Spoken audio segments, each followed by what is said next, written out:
The Republican senator that Donald Trump screwed over and destroyed his career from Texas claims he's going to be getting revenge on Donald Trump's pick for Attorney General Todd Blanche. We'll see, because even the Republican senators Donald Trump screws often show how cowardly they are. But here's what's going down right now.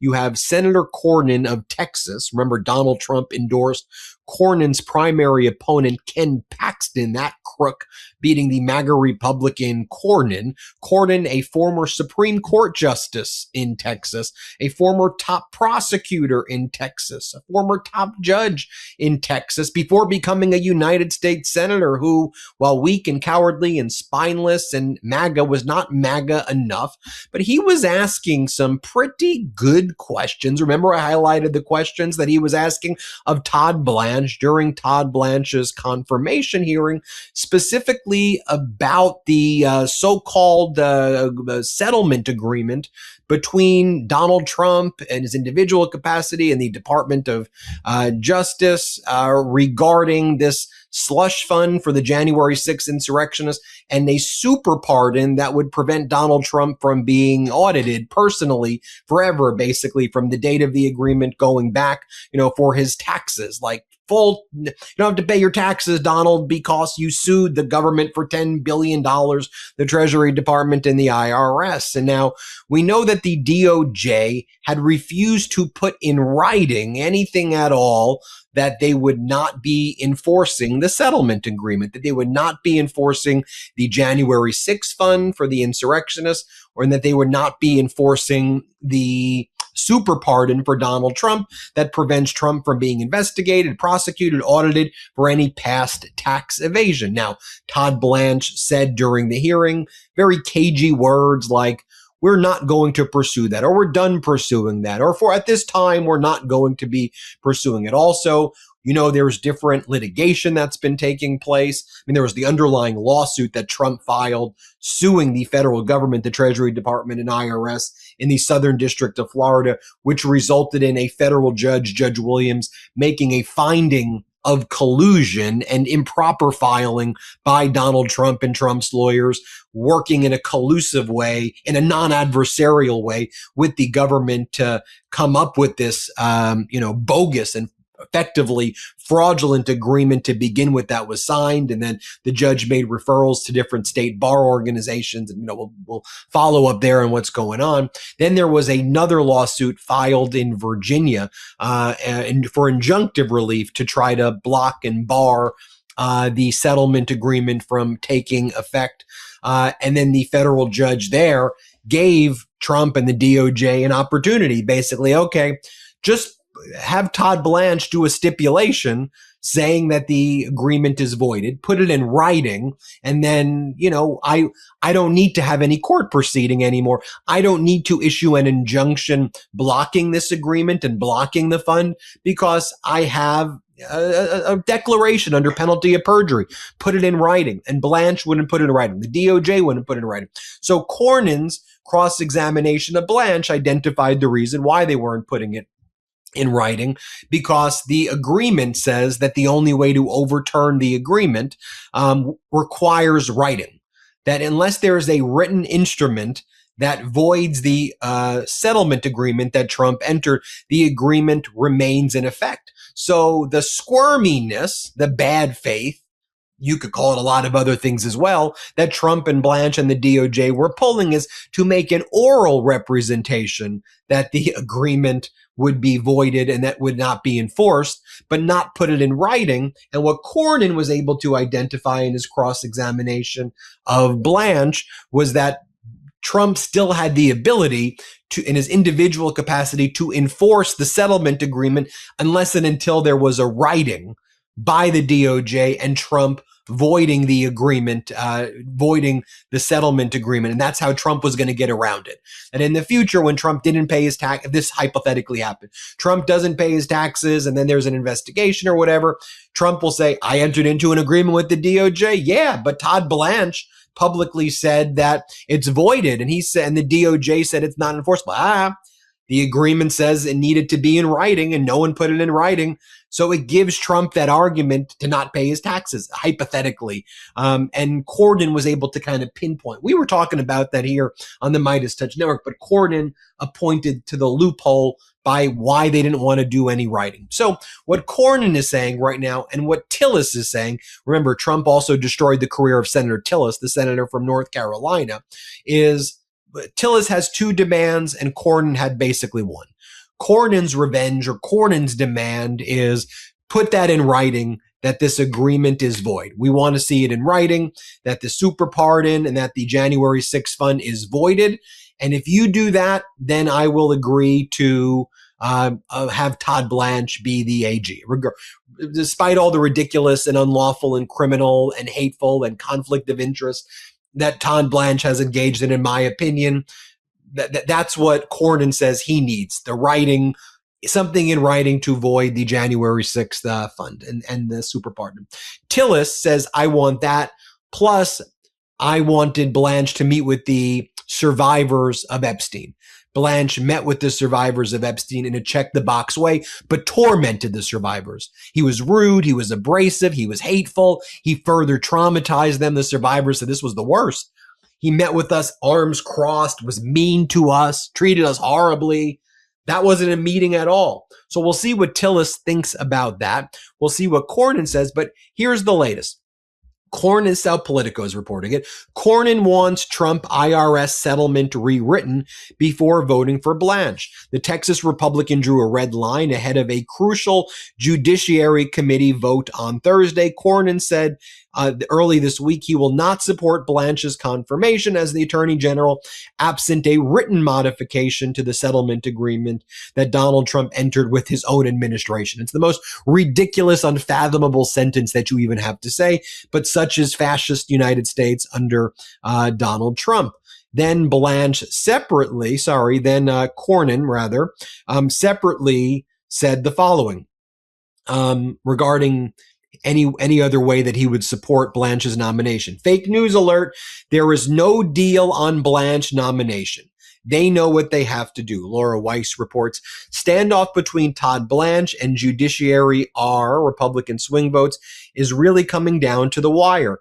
Cornyn and Tillis want the Department of Justice to formally, in writing, kill the anti-weaponization fund and restrict Trump's audit immunity deal before they advance him in committee. That vote is scheduled for Thursday, and many are suspecting that they may now move this vote from this Thursday to next week to try to figure out a solution. So you have this standoff right now. Now, if I've been following Cornyn and Tillis, despite Donald Trump causing them to lose their job, despite everything, they seem to always back down in the end, which is also, I think, one of the reasons why they lost their seats to begin with also.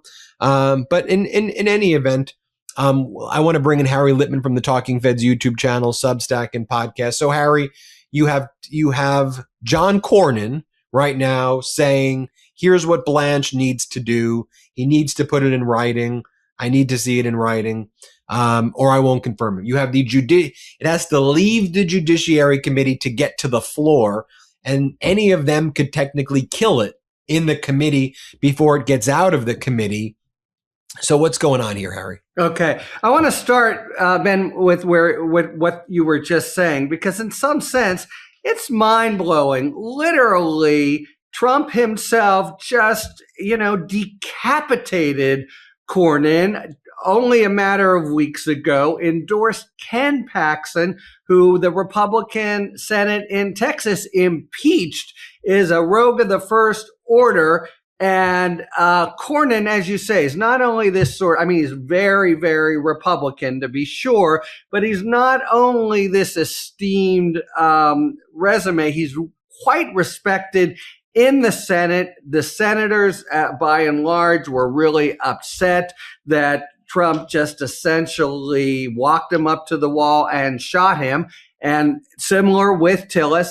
And they're now contemplating going for and voting for, and they're the pivotal votes on Todd Blanche, who they have more than ample, you and I have talked about this, overwhelming reason to vote against in any event. And that itself is so telling about the kind of, political system and power of Trump, even today, even as a lame duck, because these are guys you wonder, what the hell? What are they even thinking? And I think the persuasive answer is, after it's over, he's killed their career. They have to go into the private sector. But even there, they're going to be lobbyists, say, and they're going to be within the Republican kind of ecosystem. And if they're the people who administered the coup de grace on Todd Blanche, they're the traitors.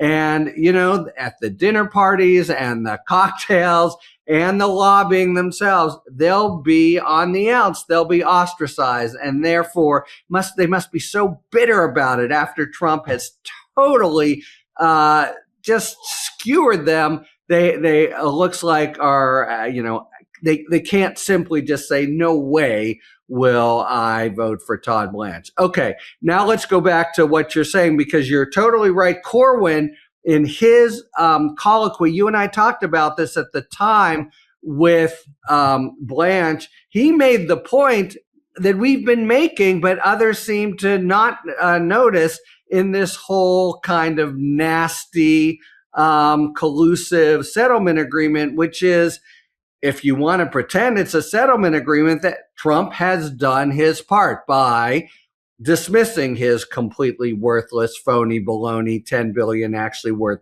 zero, among other reasons, because it's unconstitutional lawsuit. At that point, it's not up to Todd Blanche and the Department of Justice. Now it's up to Trump to say, well, I know I did my part. I now have the right for you to follow through, but you don't have to anyway. In other words, an actually effective for what Cornyn's looking for, what has to involve Trump. It's not just about Blanche saying, I, Todd Blanche, promise, blah, blah, blah. And you're right, this point in writing, Cornyn really exposed when he showed that part of the actual agreement.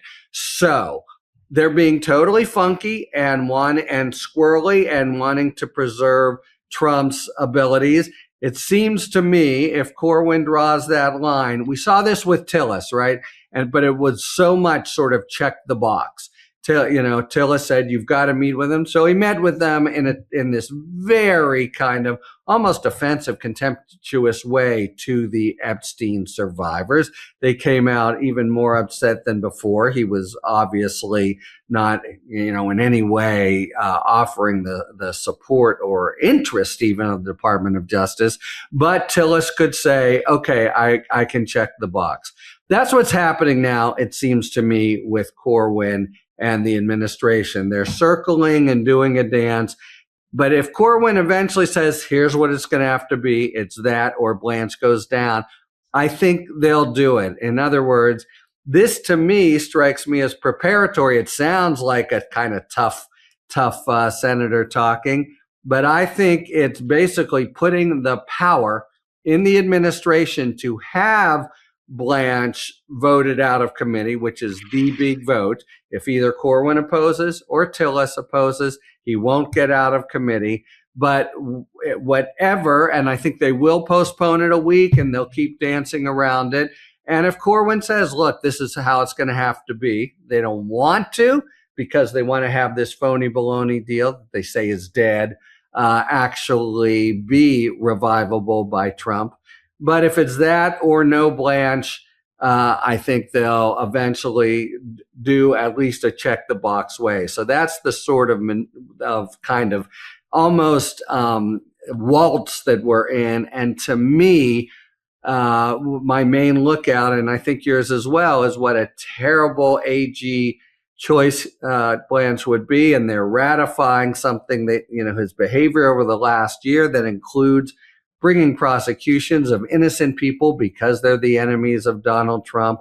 It seems to me the power is now in the administration's hands. They may have to swallow and do something they're not eager to do that maybe diminishes the entitlement of Trump to this crazy ass thing. But it makes it, to me, the sort of Vegas odds, if you will, more likely than not that Blanche gets by, and that's to me the headline, and that really is distressing. But Corwin can play tough to a point. I think eventually, what he says, they're going to have to listen to. On the other hand, if they do, he's pretty much signaled that he'll vote for him out of committee. Say one final thing, which is if that happens, and I think it wouldn't happen till a week from Thursday, then we go into calculations on the floor. Is there any kind of possibility, especially with McConnell, we now know not participating, that there could be a no vote on the floor, and then the pressure will change from Corwin and Tillis to the Alaska senators, Susan Collins, and the like. But right now, I think he's looking to get by the skin of his teeth, and having already proven himself the worst attorney general of all time. Governor Beshear, Kentucky, had a decent point. He's like, I understand everybody wants me, call the special election. His only point was, he goes, look, we haven't had a Democratic senator here since 1992.